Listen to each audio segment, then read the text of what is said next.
Cairo, a city that lives in noise. Not the cinematic kind, edited and controlled.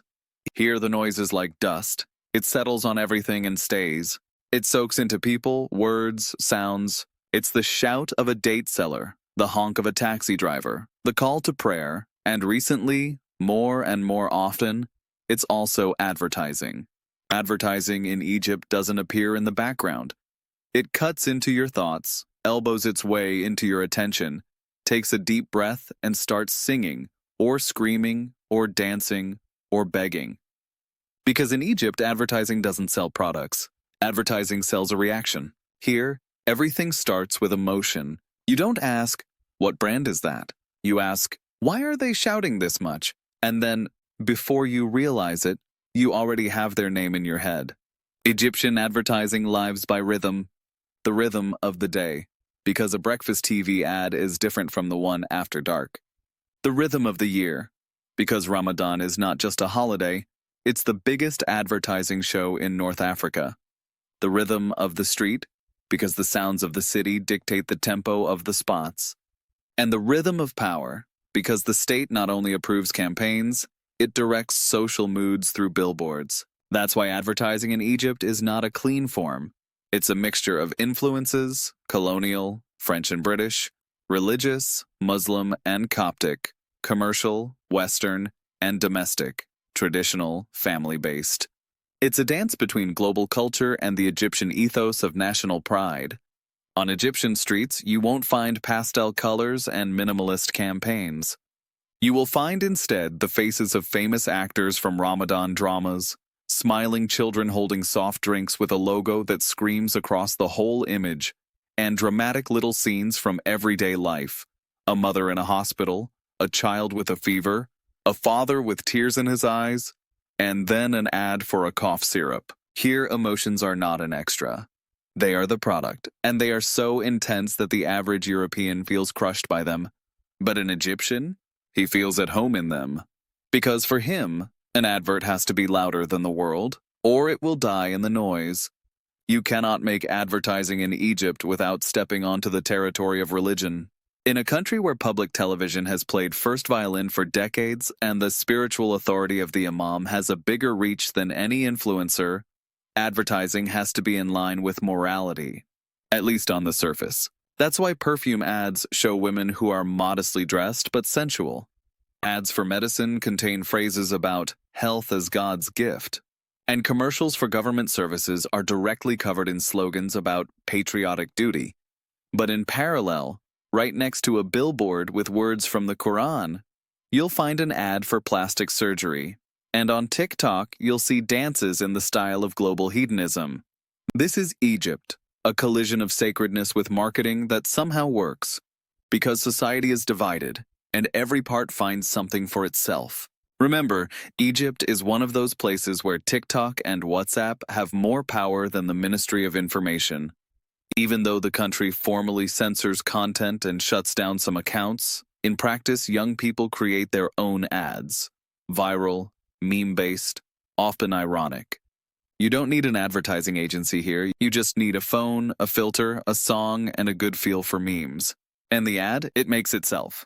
The brand only has to notice it, buy it, take it over, or be destroyed by a single viral joke. But Egypt is also a heavily indebted country, a country of galloping inflation, a place where people recalculate every coin every day. Does that mean advertising loses its point? Quite the opposite. It's precisely in crisis that people need hope, a sense of need, a promise of change, and that's exactly what advertising gives them, often unconsciously, sometimes aggressively, but effectively. Spots showing happy families eating dinner together, ads offering a life worthy of respect for a low monthly installment, slogans like, "Your time has come." These aren't just taglines. They are survival mantras. Egypt, as the land of the pharaohs, loves references to the past. In ads, you'll find hieroglyph motifs, statues, archaeology, but not to learn from them, to feel pride. Because advertising in Egypt doesn't educate. Advertising builds identity. Today, in this country, it's branding that replaces the national myth. The authorities use spots to build patriotism. Companies use actors to sell a lifestyle. And the internet?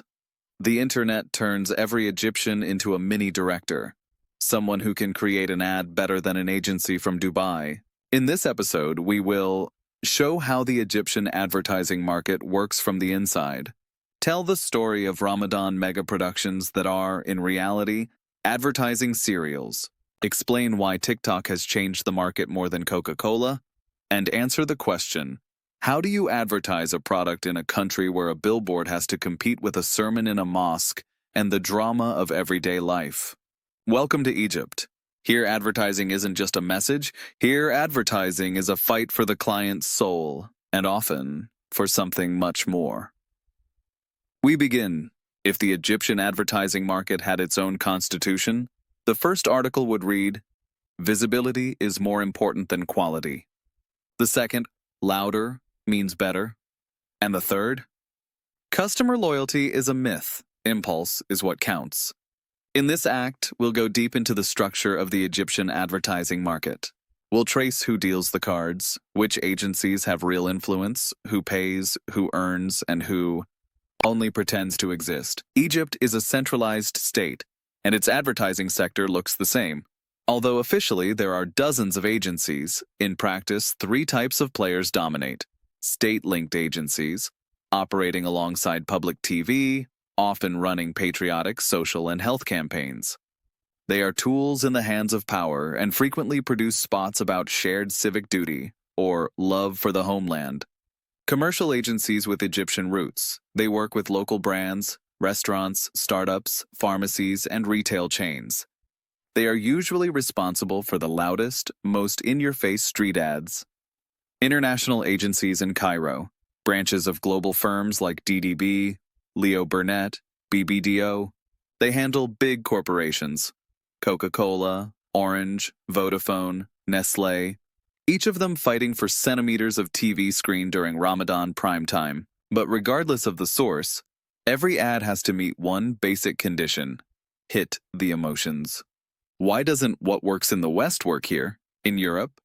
Targeting, personas, subtle branding, gentle, feel-good emotions. In Egypt, shouting, contrast, drama, recognizability. A minimalist ad here dies in the crowd. It doesn't inspire trust. Viewers see it as insincere or, worse, Western, detached from reality. The Egyptian consumer doesn't want to be carefully persuaded to a brand. He wants to see a face he knows from a drama series, feel strong emotions, hear a guarantee of success or salvation, depending on the product. That's why medicine ads contain fragments of the Quran. That's why soft drinks are presented as the solution to all existential problems. And that's why an actor crying in a shampoo commercial is not a joke, it's a strategy. Who pays for advertising in a country drowning in debt? Despite the economic crisis, Egypt hasn't stopped spending on advertising. In 2024, according to local media bodies, total spending on TV, online, and outdoor campaigns exceeded 2 billion Egyptian pounds, more than 250 million zloty. The biggest spenders are telecoms. The mobile market in Egypt is a war to the death. Vodafone, Etisalat, Orange. Every month a new campaign, a new celebrity, a new promise. Food and FMCG companies, especially during Ramadan, when advertising becomes part of the ritual of fasting and eating. Banks and fintech, they're pushing more and more aggressively into digital advertising, offering halal credit or interest-free loans, compliant with Sharia. State institutions, promoting the image of the country and the president. These ads aren't meant to sell anything. They're meant to control the narrative. Fun fact, the largest single billboard campaign in Egyptian history was carried out by the army advertising its own hospital. Now let's meet TV advertising, the Ramadan super productions. Ramadan is a holy month, but also a holy advertising war. Every brand fights for the golden hour, the time after the evening iftar meal. That's when families sit together, they turn on the TV and absorb every piece of content like bread. That's when ads are made with the budget of a short film. 45 seconds, 3 locations, 4 actors known from dramas, and a final slogan delivered with a dramatic pause. For many companies, Ramadan is 80% of their annual advertising budget. Losing this month means losing the battle for the market. Digital advertising? That means TikTok, YouTube, and WhatsApp. Egypt is one of TikTok's biggest markets in the Middle East. Young people create viral content, often based on absurd humor and local in-jokes.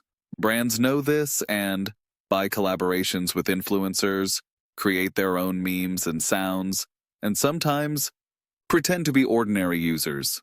Digital advertising in Egypt has another face: WhatsApp marketing. This is not a joke. Companies build entire distribution networks through chains of messages, sales groups, and neighborhood groups. In countries where e-commerce doesn't always work smoothly, WhatsApp acts as shop, customer service office, and notice board. Who actually creates the ads? Cairo is a real forge of creativity, but more TikTok style than Mad Men style. Agencies are young, chaotic, often spontaneous. They hire journalists after internships in state newspapers, influencers who got popular after a single viral clip, students with no diploma who know After Effects and can make a spot for a fraction of the usual cost. But the most interesting part is this: many of the best copywriters in Egypt are people who studied philosophy, Arabic literature, or theology. Because here it's not form that matters most. It's the word, rhythm, and emotion. The agency's business model is improvisation as strategy. Most agencies don't have fixed teams. They're on-call crews, freelancers, co-ops. Agencies often work from brief to brief. Their income is often a fraction of what their Western counterparts earn. But they work 5 times faster, 10 times more emotionally, and 100 times more unpredictably. To sum up, the Egyptian advertising market is an ecosystem of emotions, improvisation, and social noise. It's dominated by telecoms, FMCG, the state, and TikTok. Agencies are often freelancers, improvisers, and spiritual artists. Ramadan is the Super Bowl of the Middle East. And success is not measured by quality. It's measured by visibility. In Egypt, advertising doesn't wait to be noticed. It throws itself under your feet. It jumps out at you from the corner. It hits your eyes like the headlights of a car that doesn't care about traffic rules. The street in Egypt is the loudest medium, where the state, brands, and local heroes battle in front of 100 million people. In this next part of the episode, we go out onto the streets of Cairo, Alexandria, and Aswan to see what living, tangible, physical advertising looks like, and what it means to be visible in a country where every wall is shouting. A billboard is not decoration. It's a battle for 3 seconds. In Europe, a billboard can be a stylish addition to the landscape. In Egypt, a billboard is total war. At the junction on the 6th of October highway in Cairo, you can see up to 20 different billboards hanging side by side at once. All huge, colorful, sometimes animated, often backlit, and each one says, "Look at me or die in the chaos." Billboards aren't just competing with each other. They are fighting car horns, heat, smoke, the ever-present dust haze, and also the eyes of the driver who doesn't look, he reacts. That's why the slogan has to be like a bullet, short, intense, leaving no room for reflection. The image? A recognizable face, preferably someone from a Ramadan drama. The colors? Neon, red, gold, bright blue. The line? "Live with us. Try once. You'll fall in love." Egypt deserves the best. Zero subtlety, maximum emotion. The aesthetic of an Egyptian billboard is controlled overload. The average billboard in Egypt looks as if the designer got a brief to create 4 ads in one. Why? Because brands often share the space. One side is a drink, the other a shop, and at the bottom, a QR code to a government app.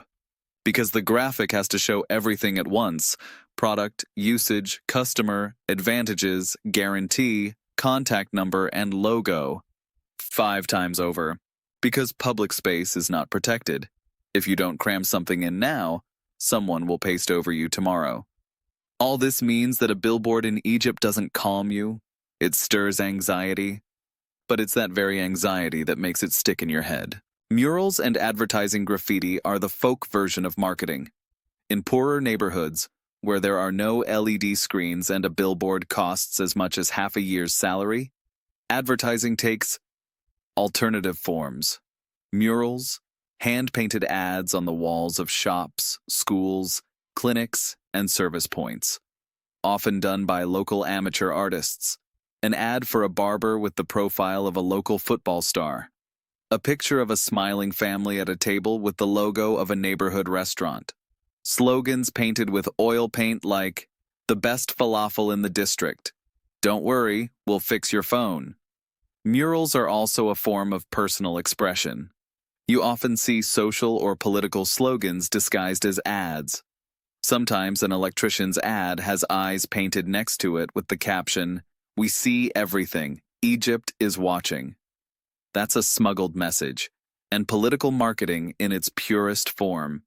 Meanwhile, advertising at traffic lights is a moving show in a traffic jam. In Cairo, traffic jams are daily reality. What does advertising do?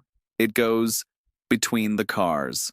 Leaflet distributors, performers, street actors, dressed as bags of crisps, as mascots of telecom networks, or, as the president himself, step between the cars, showing banners, handing out samples, shouting slogans into megaphones.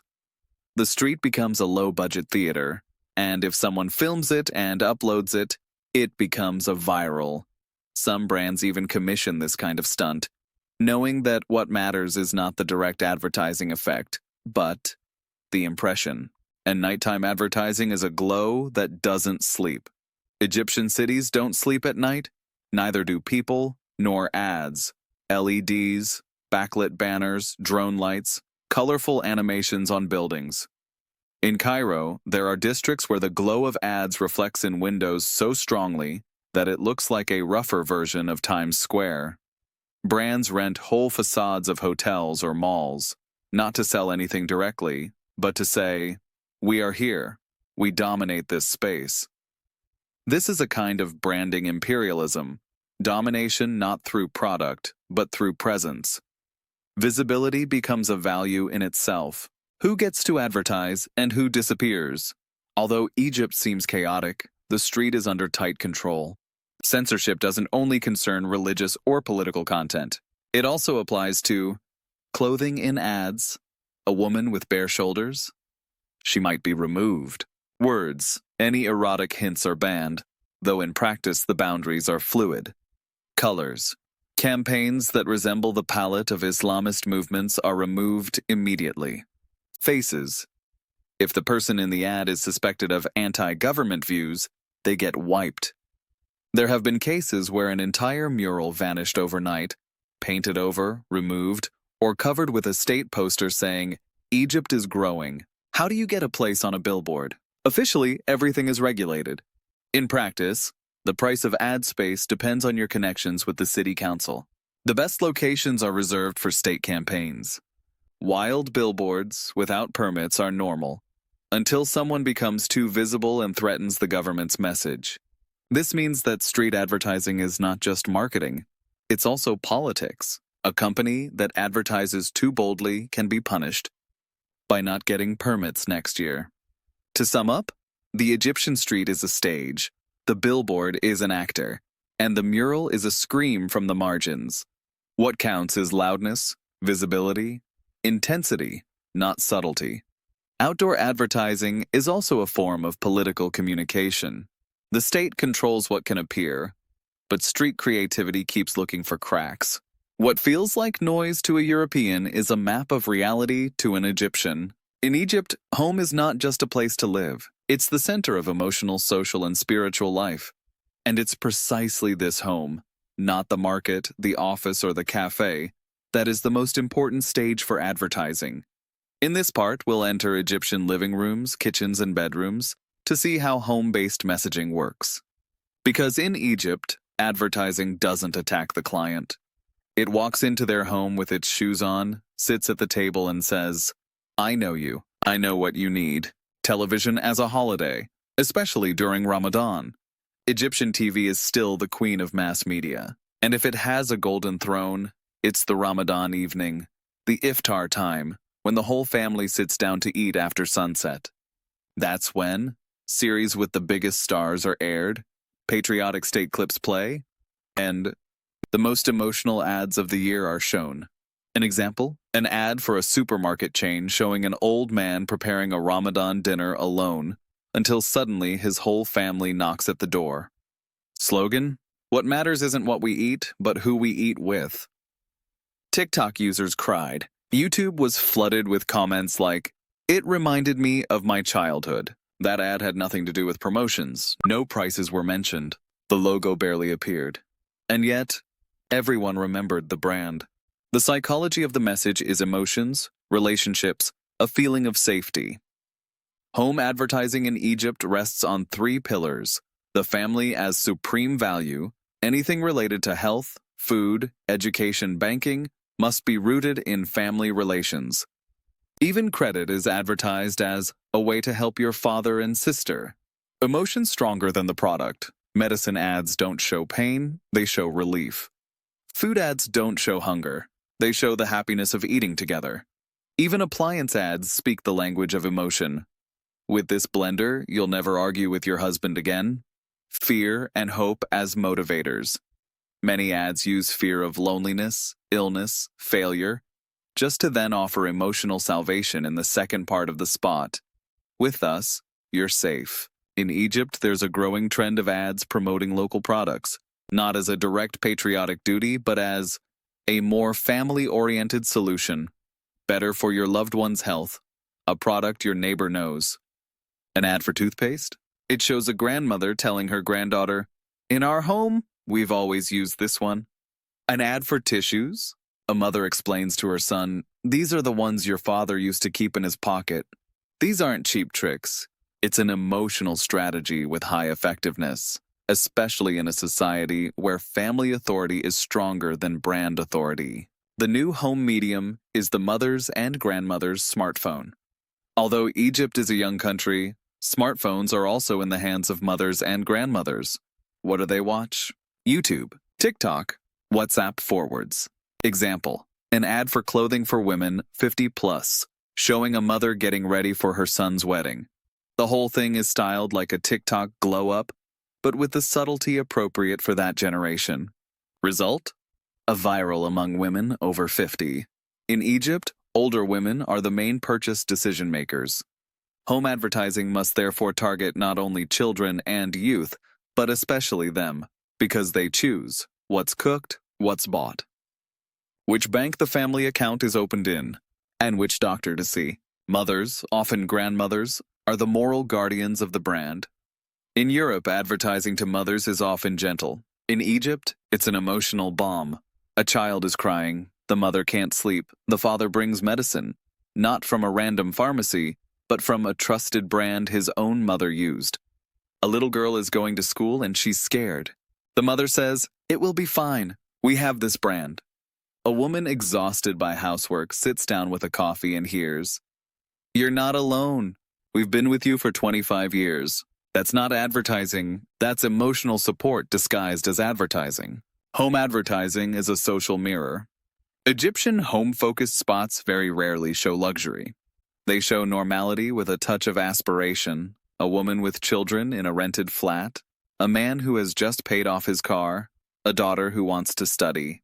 But behind all these images lies one thing, a dream of stability, a longing for the old Egypt, a belief that a product is a way to gain control over life. And that's exactly why these ads reach such a broad audience, because they don't sell dreams. They sell the illusion of safety. And in an Egypt where prices rise day by day, safety is the most precious commodity. To sum up, Egyptian home advertising doesn't sell products. It sells emotions, rituals, and hope.